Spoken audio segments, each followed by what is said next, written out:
Merci Emmanuel.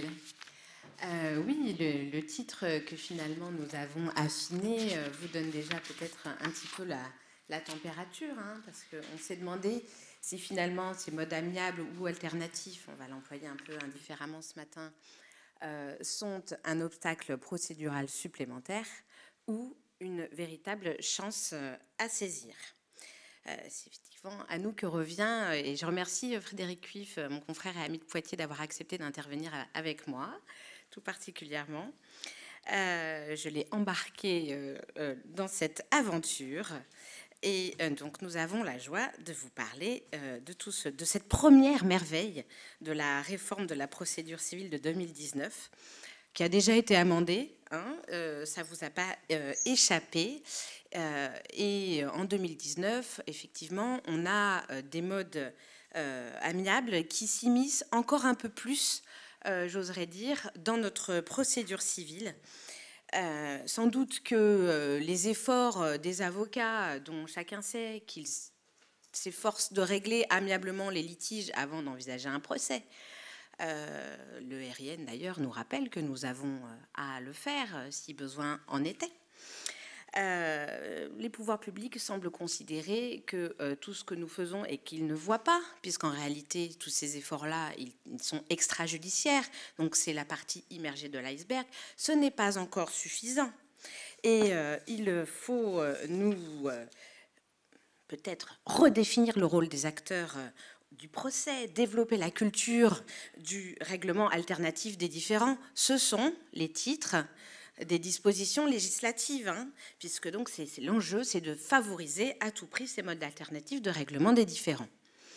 Alors, les détracteurs ont tendance à considérer qu'il ne s'agit uniquement que d'une politique de régulation hein, des flux contentieux, dont il est inutile de vous rappeler que nous avons une justice quasi exsangue qui est incapable aujourd'hui de rendre dans des temps acceptables pour le justiciable et parfois avec une qualité dégradée, bien malgré la volonté des magistrats, je n'ai aucun doute là-dessus, des décisions qui permettent de rendre justice.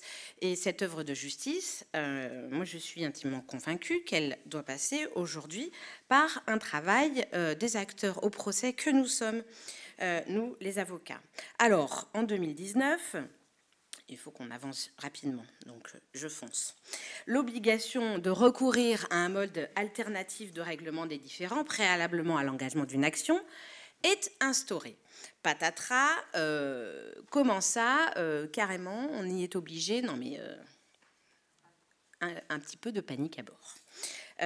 Cette obligation est en réalité, j'y reviendrai, relativement limitée. Elle va concerner les demandes tendantes au paiement d'une somme n'excédant pas 5 000 €.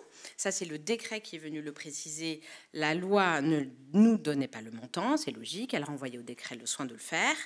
Et cela concerne, dans un second temps, les conflits de voisinage. Alors, je ne vais pas vous faire la liste, on n'a pas le temps ce matin de tous les litiges qui peuvent être concernés. Je vous renvoie aux dispositions du décret qui vous les liste, mais ça va être le bornage, tout ce qui concerne les plantations. Et on relit, moi j'ai redécouvert avec un certain plaisir l'article 674 du Code civil, qui est assez délicieux. C'est un de ces articles qui n'ont pas changé depuis 1804.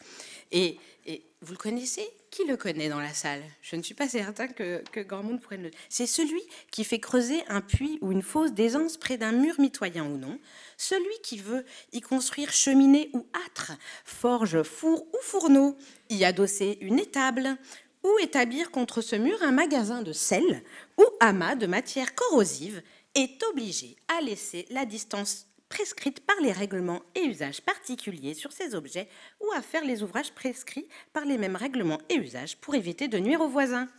C'est délicieux, non? Moi, ça m'a beaucoup plu de relire cet article, et tous ces articles sur les servitudes sont plaisants à relire. Ça nous disait qu'il fallait bien se comporter entre voisins. Malheureusement, la société moderne voit se développer des conflits de voisinage, tant et si bien qu'il faut essayer de juguler tout cela. Et on renvoie les bons citoyens à essayer de s'entendre avant de saisir le juge, parce que quand même, ce serait bien. La deuxième obligation qui est introduite par la réforme de 2019, c'est celle éventuelle mise en place, c'est l'injonction, la possibilité pour le juge d'enjoindre les parties de rencontrer un médiateur. Alors, c'est une obligation qui était apparue il y a déjà pas mal d'années maintenant. C'est la loi de 2002 en matière familiale qui l'avait prévue. Mais en réalité, moi, je l'ai peu vu. C'est resté assez inusité. Et là, on a essayé de donner un nouvel élan, mais enfin qu'à moitié, hein, parce que en réalité, la loi le prévoit, mais le décret n'en parle pas. Alors, bon, est-ce un oubli ? Mais encore une lacune de notre législateur qui nous laisse un petit peu circonspects. La loi du 23 mars 2019 nous dit, en tout état de la procédure, y compris en référé, lorsqu'il estime qu'une résolution amiable du litige est possible, s'il n'a pas recueilli l'accord des parties, le juge peut leur enjoindre de rencontrer un médiateur qu'il désigne. Alors, j'ai eu l'occasion d'échanger avec M. Fabrice Vert, qui est vice-président au tribunal judiciaire de Paris et qui pratique assidûment cette possibilité, qui fait partie du groupement européen des magistrats pour la médiation. J'écorche le nom du groupement. Madame Mola me dit non, c'est pas tout à fait ça. Vous nous direz tout à l'heure. Voilà. Oui, voilà, le j'aime. Par exemple, en termes de volume, sur 10 000 affaires en référé, c'est 1600 injonctions délivrées. Alors, quelle est la pratique? Il ne s'agit pas, donc vous le voyez déjà rien qu'aux chiffres, ce n'est pas du tout une pratique systématique. Il y a une évaluation, un échange avec les avocats pour savoir si ce serait pertinent. Et parfois, pour certains avocats, c'est un petit coup de pouce, parce que ça leur permet de dire à leurs clients, ben, on n'a pas le choix, c'est le juge qui l'a dit. Alors que les avocats sont parfois intimement convaincus qu'il faut tenter une voie amiable, mais c'est parfois délicat à aborder avec le client. Donc il me dit, parfois les avocats me soufflent de leur donner une injonction. Donc vous voyez, l'idée c'est que ce soit un outil, donc l'obligation n'est que de rencontrer un médiateur pour une réunion d'information. Bien évidemment, le processus de médiation est un processus dans lequel on entre librement et on peut en sortir tout aussi librement et on ne peut forcer personne. Il s'agit juste d'essayer d'informer les parties, de les éclairer. Qu'est-ce que c'est? Est-ce que ça peut avoir un intérêt pour moi? Quelles sanctions? Puisque donc on a des obligations nouvelles. Alors, je vais aller très rapidement, d'autant que Vincent Egea nous reparlera cet après-midi des exceptions de procédure. Mais les sanctions de l'absence de tentative préalable de recours à un mode alternatif de règlement des différends, on est un peu entre nullité et irrecevabilité.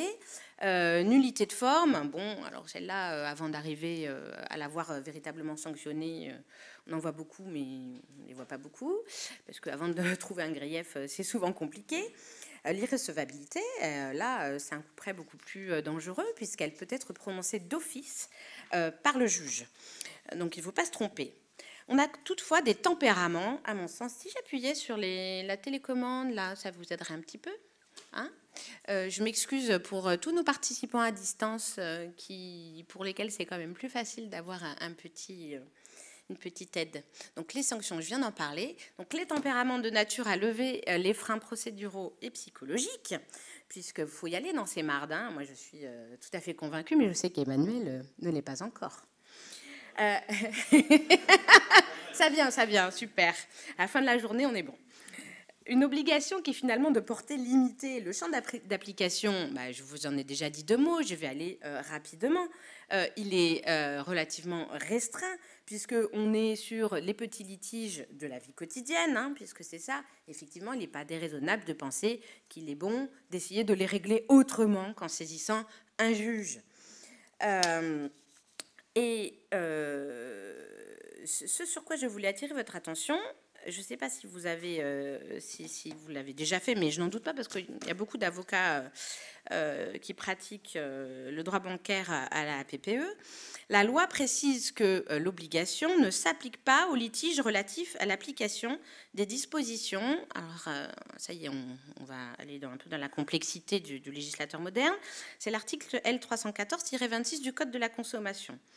Ah, super, alors on se dit, on y va, ça y est, on va tout savoir à quoi ça s'applique pas. Ah ben non, ça nous dit juste que les dispositions des chapitres 2 et 3 des sections 2 à 7 du présent chapitre sont d'ordre public. Ah, zut, bon, d'accord, alors de quoi s'agit-il? On prend le plan du code, le chapitre 2, c'est le crédit à la consommation, mais ici, beaucoup le savent déjà, le chapitre 3, c'est le crédit immobilier, et au sein du présent chapitre, on est dans le chapitre 4, dispositions communes. Et les sections 2 à 7, je ne vais pas vous les lister, mais c'est le regroupement de crédit, les sûretés personnelles, le délai de grâce, etc.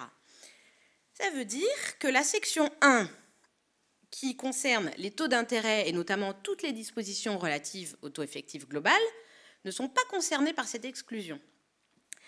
Bon, vous allez me dire, on franchit régulièrement en la matière le seuil des 5 000 €. Mais bon, on ne sait jamais, il faut quand même être précis et je ne pouvais pas ne pas attirer votre attention là-dessus. Les litiges dont la demande est indéterminée sont également exclus du champ d'application de l'article 750-1 du Code de procédure civile, qui est celui qui a été introduit par le décret de 2019. Donc finalement, on a un champ d'application restreint des dispenses procédurales si vous homologuez un accord, si vous avez un motif légitime, au sens de l'article 750-1. Donc, circonstances de la cause, urgence manifeste, indisponibilité de conciliateur ou un délai manifestement excessif, vous pouvez être dispensé. Donc, pas de panique. À mon sens, il n'y a pas de difficulté. Si on a une prescription proche, on assigne. De toute façon, on n'aurait pas fait autrement. On assigne d'abord et puis on règle le problème après. On assigne, on soutient l'existence du motif légitime qui ne peut pas ne pas exister en présence d'une prescription qui arrive. Et donc, je ne suis pas très inquiète pour les plaideurs qui se trouveraient dans ce cas de figure. L'exclusion aussi, quand le juge ou l'autorité administrative doit procéder à une tentative préalable de conciliation, c'est assez logique. C'est aussi une obligation qui va céder face à l'urgence, voire le trouble manifestement illicite. Et j'attire votre attention sur un arrêt du 24 novembre 2021 rendu par la Cour de cassation qui est venu préciser dans une espèce qui concernait l'application de l'article L631-28 du Code rural et de la pêche maritime que j'ai découvert à cette occasion, et qui vient nous dire qu'en cas de trouble manifestement illicite ou de dommage imminent, les dispositions de cet article qui instituent une procédure de médiation obligatoire et préalable ne font pas obstacle à la saisine des référés. Donc, je trouve cet arrêt assez intéressant et on peut se dire que par analogie, ça peut être transposé à d'autres cas de figure que celle du Code rural et de la pêche maritime. Non. Non, non, voilà. J'ai avancé trop vite. Non, ça c'est pour toi. Oui, mais ça peut reculer. Voilà. Le deuxième tempérament est, à mon sens, la possibilité de suspendre la prescription. Puisque, en application de l'article 2238 du Code civil, elle est suspendue si les parties conviennent, par écrit, de recourir à un mode amiable de règlement des différends, ou à défaut d'écrit, à compter de la première réunion de médiation ou de conciliation.